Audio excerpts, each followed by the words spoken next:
African horse sickness, AHS, is an acute or subacute viral disease of horses and other equidae characterized by fever and edema of lungs and intermuscular tissue.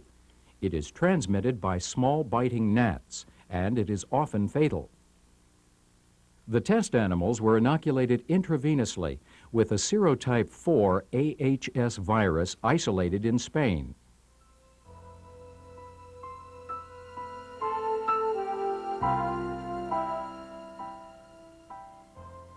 The animal is alert. The supraorbital fossa is full. This is because this animal is fat. The conjunctiva has a normal color.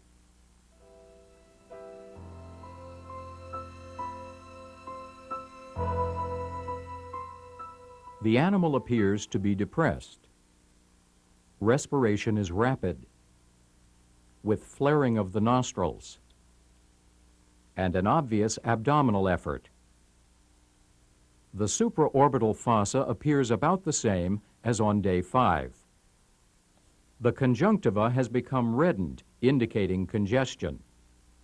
There is a good correlation between the severity of illness and the degree of conjunctival congestion.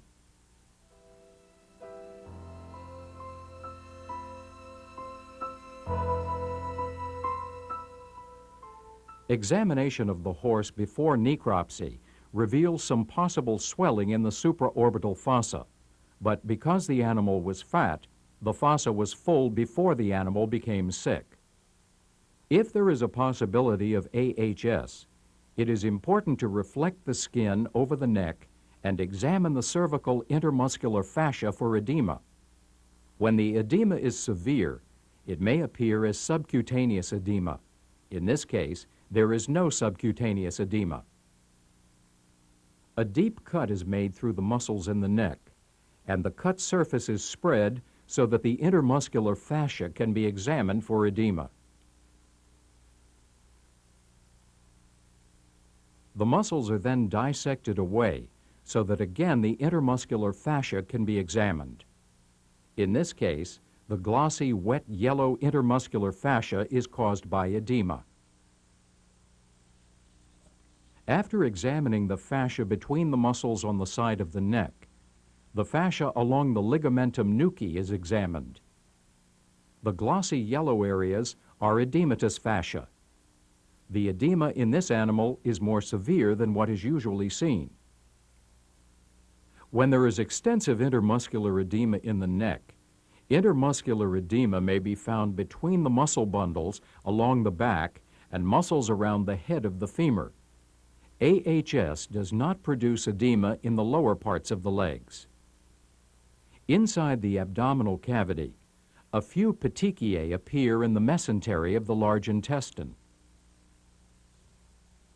Severe petechiation has taken place in the mesentery and visceral peritoneum of the small intestine. This petechiation indicates a viremic or septicemic condition. In AHS, the petechiation most likely results from endothelial cell infection. There are a few petechiae on the diaphragm. The lungs appear normal. The pericardial sac contains a large amount of yellow-tinged fluid. A few petechial hemorrhages appear in the epicardial fat.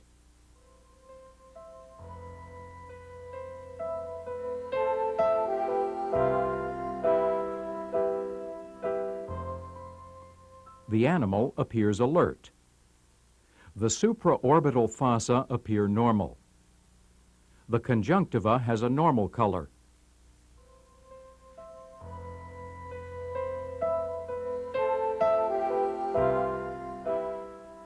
The animal is depressed and has an increased respiratory rate, as well as muscle tremors. Its breathing is rapid and irregular, and it has a prominent abdominal component. The animal is also coughing. This is probably caused by beginning pulmonary edema.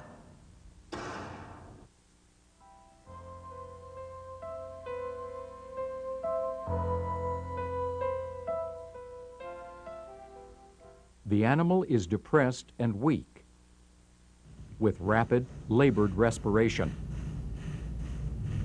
This shaking of the neck and head and chewing indicates discomfort. The conjunctiva is more reddened. Very sick AHS-infected horses will still eat. The animal laid down, had a very rapid, heavy respiration, and appeared ready to die.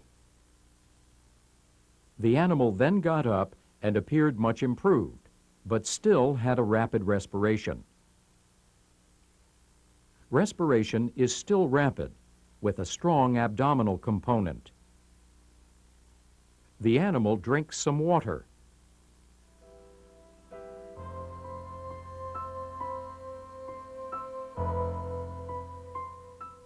The animal died of AHS during the night with severe pulmonary edema.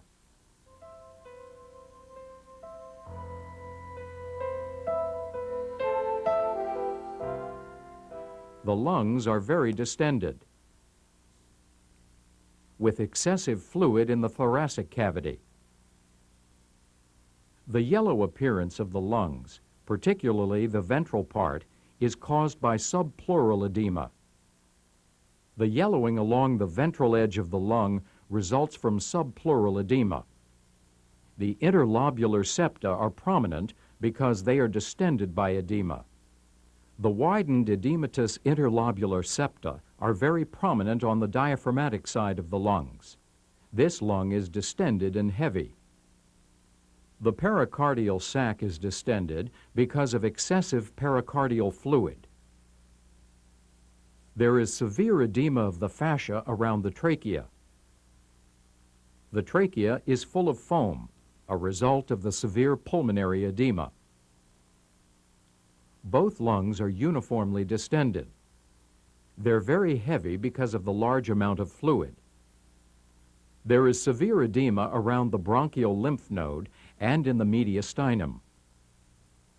There is extensive petechial hemorrhage in the epicardium and epicardial fat, and extensive subendocardial hemorrhage. These are petechial hemorrhages in the epicardial fat and the subendocardial hemorrhage. This cut surface shows that the lung is very edematous, and the interlobular septa are very wide because of edema. When pressure is applied to the edematous lung, considerable frothy fluid flows from the bronchi. There are a few petechia in the visceral peritoneum of the small intestine.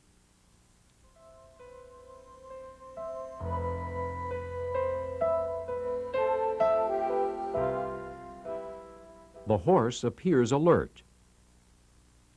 The supraorbital fossa appear normal. The conjunctiva appears normal.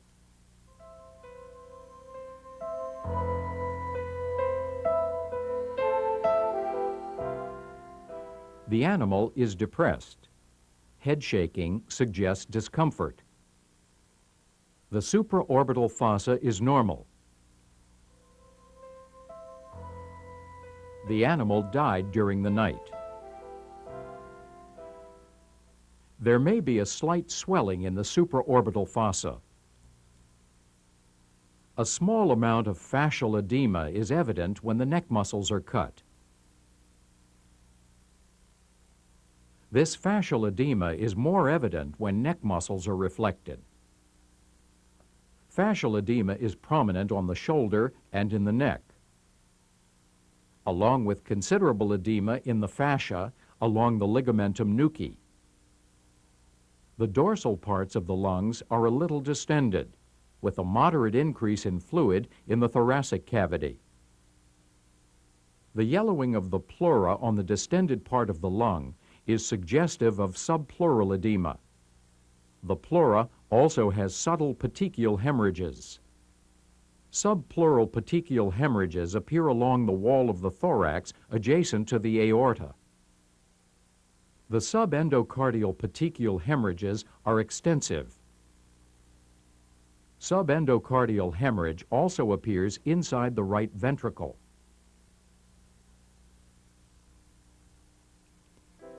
These signs and lesions indicate African horse sickness. Because the virus spreads via widely distributed biting insects, any illness resembling AHS requires an immediate response, including quarantine and protection from insects. By containing an outbreak quickly, we can block the spread from herd to herd and avoid severe economic losses.